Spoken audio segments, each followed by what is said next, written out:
Hello there. Hello, Evelyn. Hello, Kelly. Hello, Leslie. Hello, Sylvia.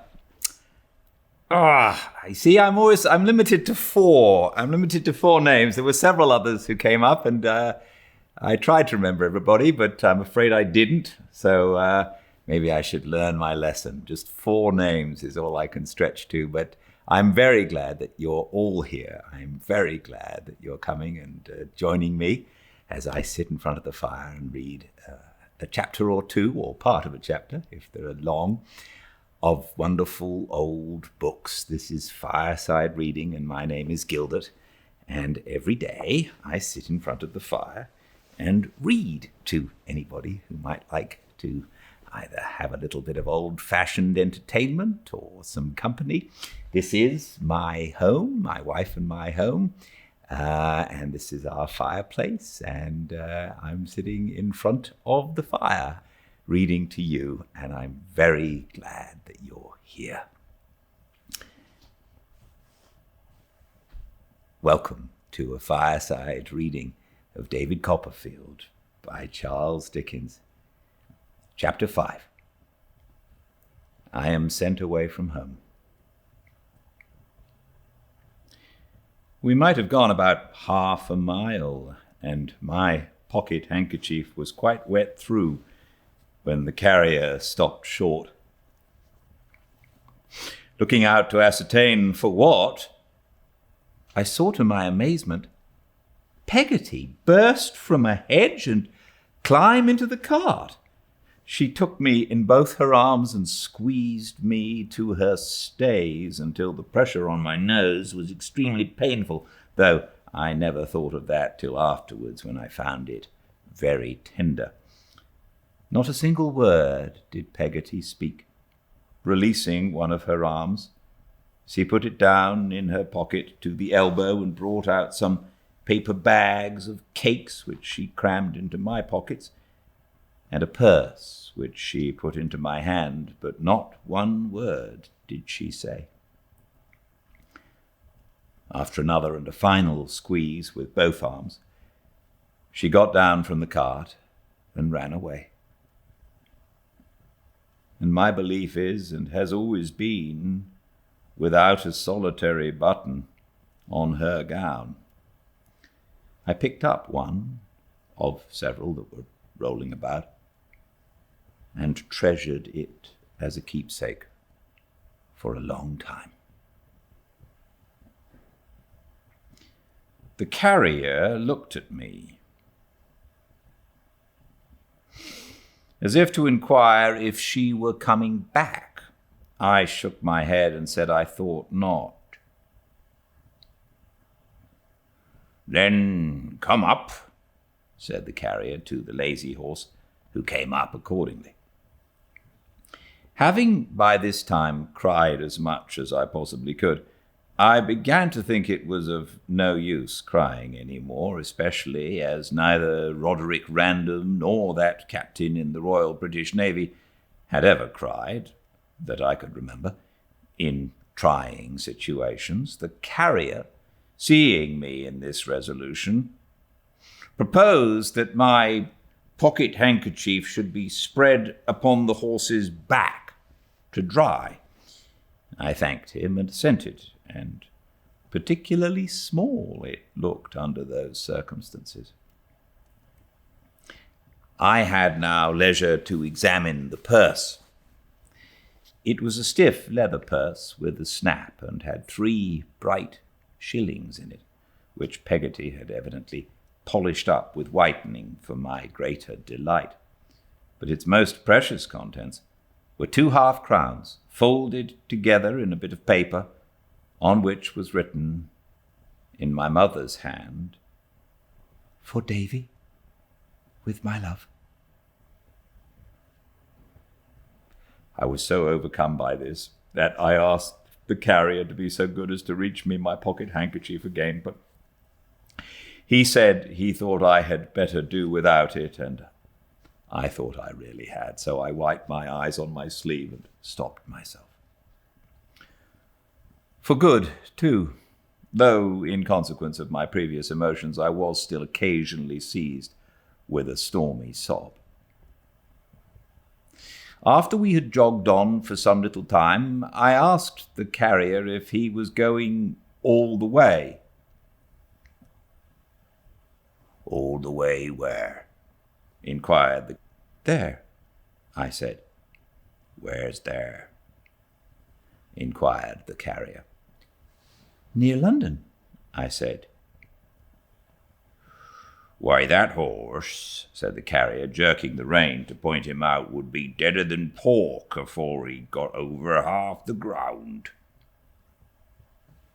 "Are you only going to Yarmouth, then?" I asked. "That's about it," said the carrier. "And there I shall take you to the stagecoach, and the stagecoach that'll take you to wherever it is." As this was a great deal for the carrier, whose name was Mr. Barkis, to say, he being, as I observed in a former chapter, of a phlegmatic temperament, and not at all conversational, I offered him a cake as a mark of attention, which he ate at one gulp exactly like an elephant, and which made no more impression on his big face than it would have done on an elephant's. "Did she make 'em now?" said Mr. Barkis, always leaning forward in his slouching way on the footboard of the cart with an arm on each knee. "Peggotty, do you mean, sir?" "Ah," said Mr. Barkis. "Her?" "Yes, she makes all our pastry and does all our cooking." "Does she, though?" said Mr. Barkis. He made up his mouth as if to whistle, but he didn't whistle. He sat looking at the horse's ears as if he saw something new there, and sat so for a considerable time. By and by he said, "No sweethearts, I believe." "Sweet meats? Did you say, Mr. Barkis?" For I thought he wanted something else to eat, and had pointedly alluded to that description of refreshment. "Hearts," said Mr. Barkis. "Sweet hearts. No person walks with her." "With Peggotty?" "Ah," he said. "Her." "Oh, no, she never had a sweetheart." "Didn't she, though?" said Mr. Barkis. Again he made up his mouth to whistle, and again he didn't whistle, but sat looking at the horse's ears. "So she makes," said Mr. Barkis after a long interval of reflection, "all the apple pasties, and does all the cooking, do she?" I replied that such was the fact. "Well, I'll tell you what," said Mr. Barkis. "Perhaps you might be writing to her?" "I shall certainly write to her," I rejoined. "Ah," he said, slowly turning his eyes towards me. "Well, if you was writing to her, perhaps you'd recollect to say that Barkis was willing. Would you?"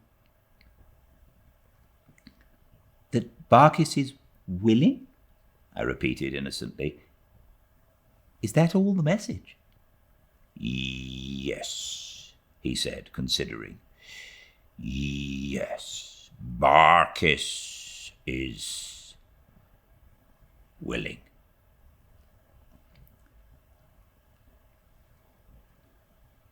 "But you will be at Blunderston again tomorrow, Mr. Barkis," I said, faltering a little at the idea of my being far away from it then, "and could give your own message so much better." As he repudiated this suggestion, however, with a jerk of his head, and once more confirmed his previous request by saying, with profound gravity, "Barkis is willing. That's the message."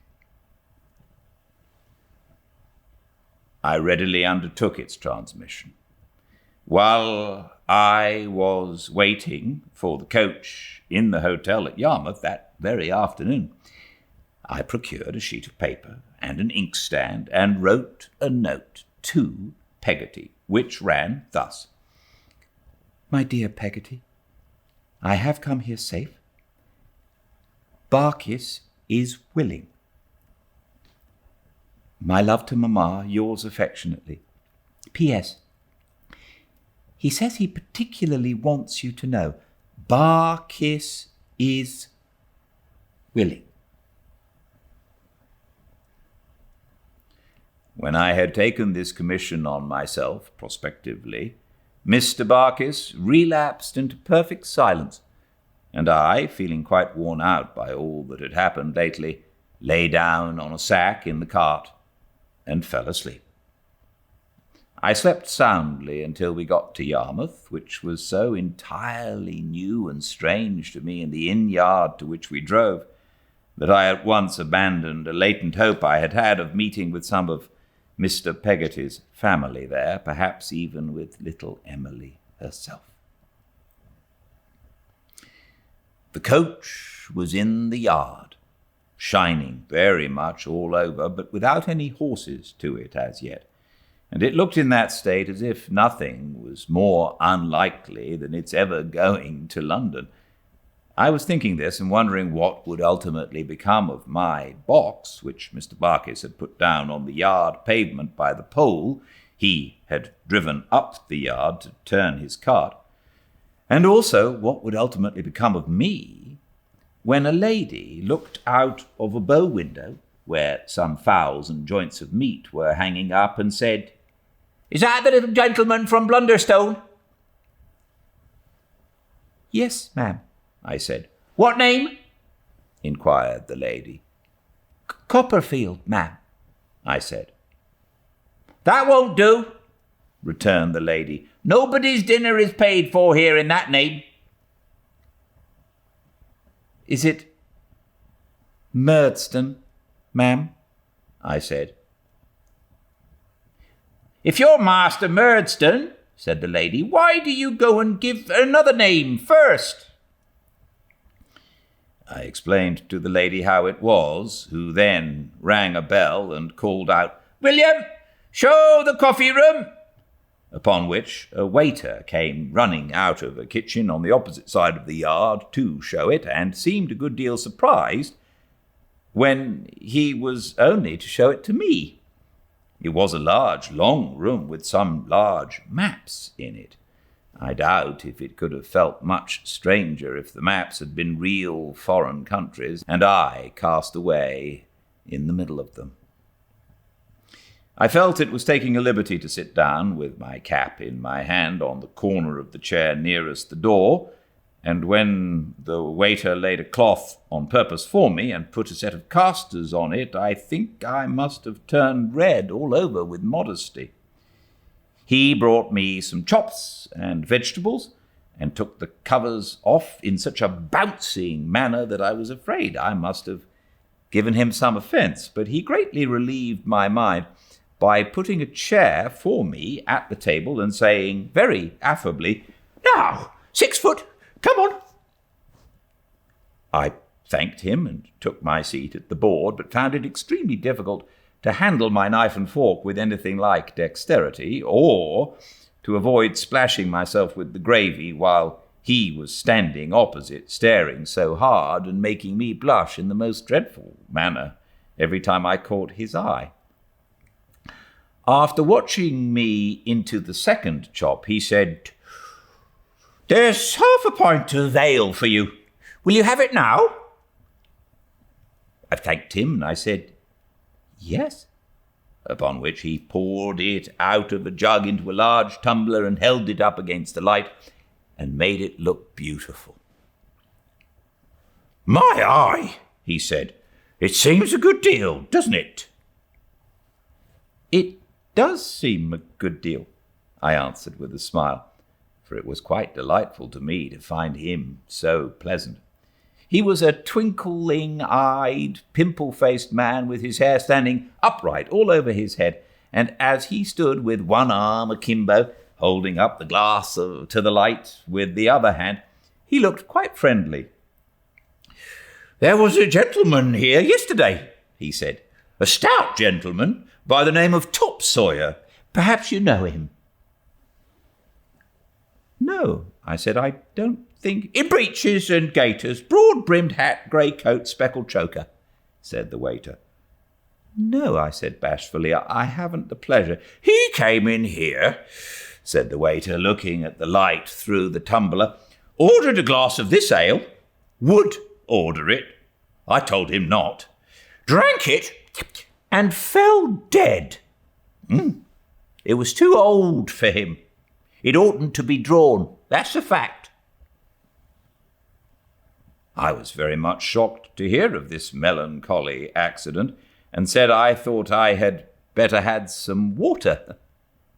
Why, you see, said the waiter, still looking at the light through the tumbler with one of his eyes shut up.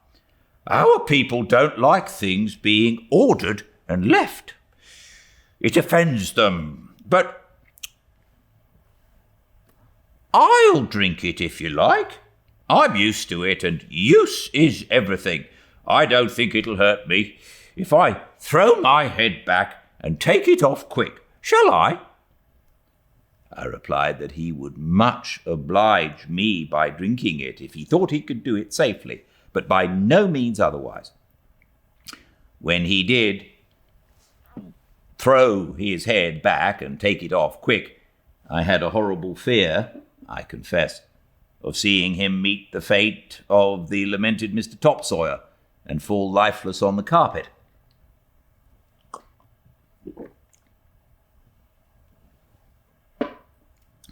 But it didn't hurt him. On the contrary, I thought he seemed the fresher for it. What have we got here? He said, putting a fork into my dish. Not chops. Chops, I said. Lord bless my soul, he exclaimed. I didn't know they were chops. Why, a chop's the very thing to take off the bad effects of that beer, ain't it lucky? So he took a chop by the bone in one hand and a potato in the other, and ate away with a very good appetite, to my extreme satisfaction. He afterwards took another chop and another potato, and after that another chop and another potato, and when we had done he brought me a pudding, and having set it before me seemed to ruminate and to become absent in his mind for some moment. How's the pie? He said, rousing himself. It's a pudding, I made answer. Pudding, he exclaimed. Why, bless me, it is. So it is. What? Looking at it nearer. You don't mean to say it's a batter pudding? Yes, it is indeed. Why, a batter pudding, he said, taking up a tablespoon. It's my favourite pudding. Ain't that lucky? Come on, little 'un, and let's see who'll get most. The waiter certainly got most. He entreated me more than once to come in and win, but what with his tablespoon to my teaspoon, his dispatch to my dispatch, and his appetite to my appetite, I was left far behind at the first mouthful and had no chance with him. I never saw anyone enjoy a pudding so much, I think, and he laughed when it was all gone as if his enjoyment of it lasted still. Finding him so very friendly and companionable, it was then that I asked for the pen and ink and paper to write to Peggotty. He not only brought it immediately, but was good enough to look over me while I wrote the letter. When I had finished it, he asked me where I was going to school. I said, "Near London," which was all I knew. "Oh, my eye," he said, looking very low-spirited. "I am sorry for that." "Why?" I asked him. "Oh, Lord," he said, shaking his head. "That's the school where they broke the boy's ribs. 2 ribs. A little boy he was. I should say he was... Let me see. How old are you about?" I told him between 8 and 9. "That's just his age," he said. "He was 8 years and 6 months old when they broke his first rib, 8 years and 8 months old when they broke his second. And did for him." I could not disguise from myself or from the waiter that this was an uncomfortable coincidence, and inquired how it was done. His answer was not cheering to my spirits, for it consisted of 2 dismal words: "With whopping." The blowing of the coach horn in the yard was a seasonable diversion, which made me get up and hesitatingly inquire, in the mingled pride and diffidence of having a purse, which I took out of my pocket, if there were anything to pay. "There's a sheet of letter paper," he returned. "Did you ever buy a sheet of letter paper?" I could not remember that I ever had. "It's dear," he said, "on account of the duty. 3d. That's the way we're taxed in this country. There's nothing else except the waiter. Never mind the ink. I lose by that." How much ought I to... What would it be right to pay the waiter, if you please?" I stammered, blushing. "If I hadn't a family, and that family hadn't the cowpox," said the waiter, "I wouldn't take a 6d. If I didn't support a aged parent and a lovely sister," here the waiter was greatly agitated, "I wouldn't take a farthing. If I had a good place and was treated well here, I should beg acceptance of a trifle instead of taking of it, but I live on broken victuals, and I sleep on the coals." Here the waiter burst into tears. I was very much concerned for his misfortunes, and felt that any recognition short of 9d would be mere brutality and hardness of heart. Therefore I gave him 1 of my 3 bright shillings, which he received with much humility and veneration, and spun up with his thumb directly afterwards to try the goodness of. It was a little disconcerting to me to find, when I was being helped up behind the coach, that I was supposed to have eaten all the dinner without any assistance. I discovered this from overhearing the lady in the bow window say to the guard, "Take care of that child, George, or he'll burst," and from observing that the women servants who were about the place came out to look and giggle at me as a young phenomenon. My unfortunate friend, the waiter, who had quite recovered his spirits, did not appear to be disturbed by this, but joined in the general admiration without being at all confused. If I had any doubt of him, I suppose this half awakened it, but I am inclined to believe that with the simple confidence of a child, and the natural reliance of a child upon superior years, qualities I am very sorry any child should prematurely change for worldly wisdom, I had no serious mistrust of him on the whole, even then. I felt it rather hard, I must own, to be made, without deserving it, the subject of jokes between the coachman and guard as to the coach drawing heavy behind on account of my sitting there, and as to the great expediency of my travelling by wagon. The story of my supposed appetite getting wind among the outside passengers, they were merry upon it likewise, and asked me whether I was going to be paid for at school as 2 brothers or 3, and whether I was contracted for or went upon the regular terms, with other pleasant questions. But the worst of it was that I knew I should be ashamed to eat anything when an opportunity offered, and that after a rather light dinner I should remain hungry all night, for I had left my cakes behind at the hotel in my hurry. My apprehensions were realized when we stopped for supper. I couldn't muster courage to take any, though I should have liked it very much, but sat by the fire and said I didn't want anything. This did not save me from more jokes either, for a husky-voiced gentleman with a rough face, who had been eating out of a sandwich box nearly all the way, except when he'd been drinking out of a bottle, said I was like a boa constrictor who took enough at one meal to last him a long time. After which he actually brought a rash upon himself with boiled beef. We had started from Yarmouth at 3:00 in the afternoon, and we were due in London about 8 next morning. It was midsummer weather, and the evening was very pleasant. When we passed through a village, I pictured to myself what the insides of the houses were like and what the inhabitants were about. And when boys came running after us and got up behind and swung there for a little way, I wondered whether their fathers were alive and whether they were happy at home.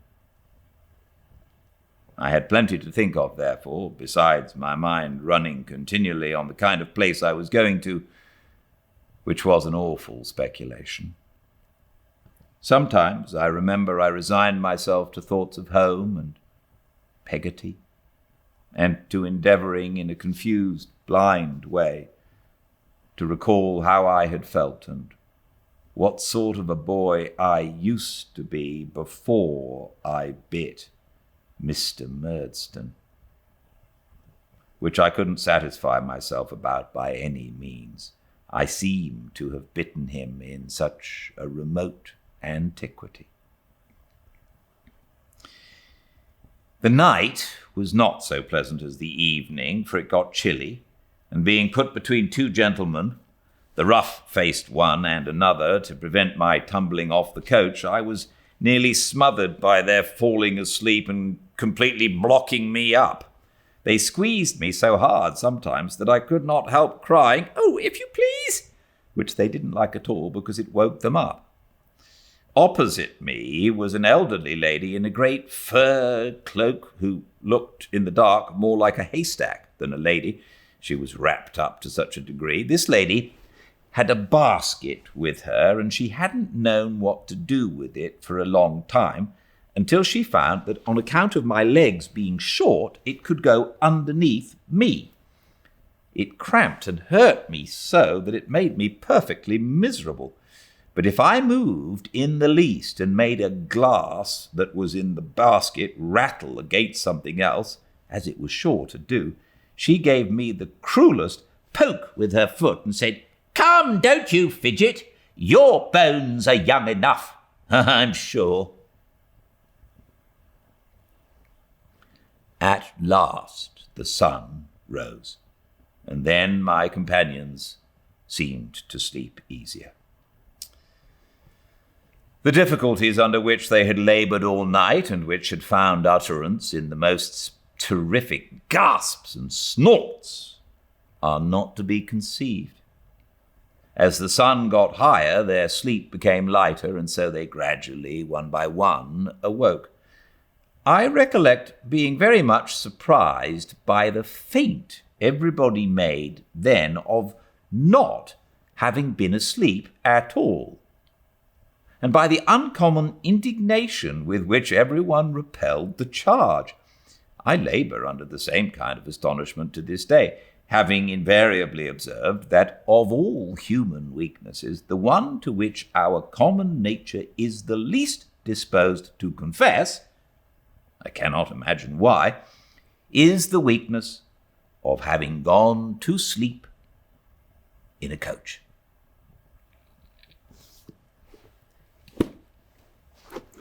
Thank you so much for joining me, and please join me again tomorrow at the same time.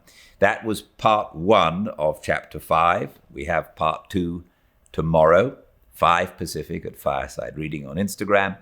All the chapters and a synopsis, in case you miss it, uploaded to the YouTube channel Fireside Reading.